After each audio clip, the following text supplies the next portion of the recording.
Assalamualaikum warahmatullahi wabarakatuh. Perkenalkan, nama saya Salwa Nadila Hasibuan, NIM 23010180. Di sini saya akan menjelaskan suatu materi dari hukum kekayaan intelektual, yang mana saya akan memilih dari materi kelompok 7, yaitu hak varietas tanaman. Sebelum saya menjelaskan apa itu hak varietas pada tanaman, saya akan menjelaskan apa itu varietas tanaman. Jadi varietas pada tanaman itu adalah sekelompok tanaman dari satu jenis yang memiliki ciri-ciri khusus. Misalnya contohnya adalah tanaman padi. Nah, tanaman padi itu memiliki banyak jenis, seperti ada padi rejo lele, ada padi ciherang, dan sebagainya. Itu dinamakan varietas pada tanaman.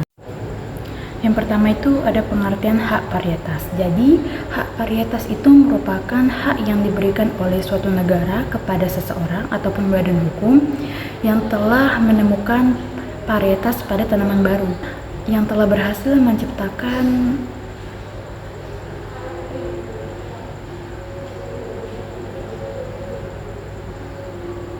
Jadi, yang pertama itu ada pengertian varietas. Nah, jadi hak varietas. Yang pertama itu ada pengertian hak varietas. Jadi, hak varietas itu adalah hak yang diberikan suatu negara kepada seseorang ataupun yang mana hak ini diatur dalam Undang-Undang Nomor 29 Tahun 2000 tentang perlindungan varietas tanaman. Baru, unik, stabil, dan diberi nama. Pengertian hak varietas. Jadi, hak varietas itu merupakan hak yang diberikan oleh suatu negara kepada seseorang ataupun badan hukum yang telah menemukan varietas pada tanaman baru, mana hak ini diatur dalam Undang-Undang Nomor 29 Tahun 2000 tentang perlindungan varietas tanaman. Jadi, lingkupnya itu mencakup pada hak untuk menggunakan, memproduksi, ataupun menjual benih varietas yang telah didaftarkan. Jadi, ketika seseorang ini sudah merasa capek ataupun lelah, maka negara dapat melindungi hasil kerjanya tersebut. Selanjutnya saya akan menjelaskan subjek dan objek pada hak varietas tanaman. Yang pertama itu ada subjek, yaitu pihak yang berhak mendapatkan perlindungan, yang mana diantaranya itu yang pertama ada pemulia tanaman, yaitu seseorang yang menciptakan varietas baru. Selanjutnya itu ada orang ataupun badan hukum yang mempekerja si pemulia tersebut, dan juga ahli waris dari si pemulia tersebut. Selanjutnya itu objek pada hak varietas tanaman yang telah memenuhi syarat yang telah saya jelaskan tadi, yaitu tanaman yang baru, unik, stabil, dan diberi nama. Jadi pada varietas tanaman itu tidak semua tanaman itu dapat dilindungi, hanya kelima syarat tersebut pada tanaman yang bisa dilindungi.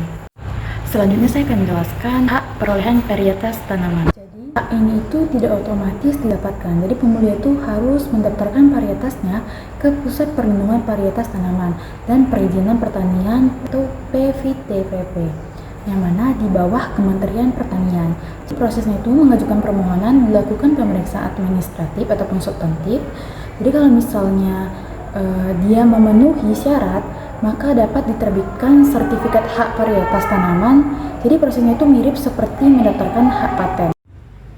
Selanjutnya saya akan menjelaskan jangka waktu pada hak varietas tanaman.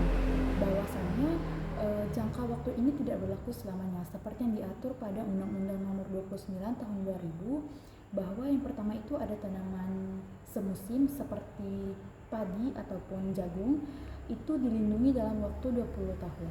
Dan untuk tanaman per tahun seperti apel ataupun kelapa sawit itu dilindungi jangka waktunya selama 25 tahun. Maka setelah jangka waktunya habis, jadi tanaman varietas ini bisa digunakan oleh siapa saja selama jangka waktunya telah habis. Jadi hak varietas ini juga bisa beralih ke tangan orang lain apabila memenuhi ataupun peralihan ini beberapa cara, yaitu yang pertama adalah pewarisan, yang mana ketika si pemegang hak ini meninggal dunia.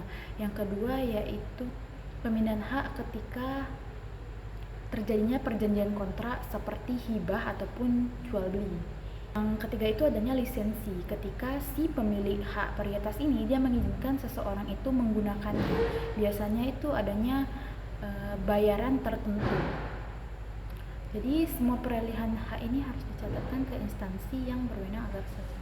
Jadi semua peralihan hak varietas ini harus dicatatkan kepada badan hukum yang berwenang supaya sah secara hukum. Selain itu, dalam hak varietas tanaman juga diatur oleh pelanggaran ataupun sanksi terhadap hak varietas tanaman, yang mana pelanggaran ini terjadi ketika seseorang menggunakan, memproduksi ataupun menjualbelikan salah satu tanaman varietas ini tanpa meminta izin dari si pemilik hak tersebut. Jadi dendanya itu paling banyak yaitu 2,5 miliar ataupun penjara paling lama yaitu 7 tahun. Tujuannya agar si pemulia tanaman ini tuh agar si pemulia tanaman ini semangat bekerja dan berinovasi, karena kerja mereka ini benar-benar dilindungi oleh hukum. Baik, sekian dari penjelasan saya. Wassalamualaikum warahmatullahi wabarakatuh.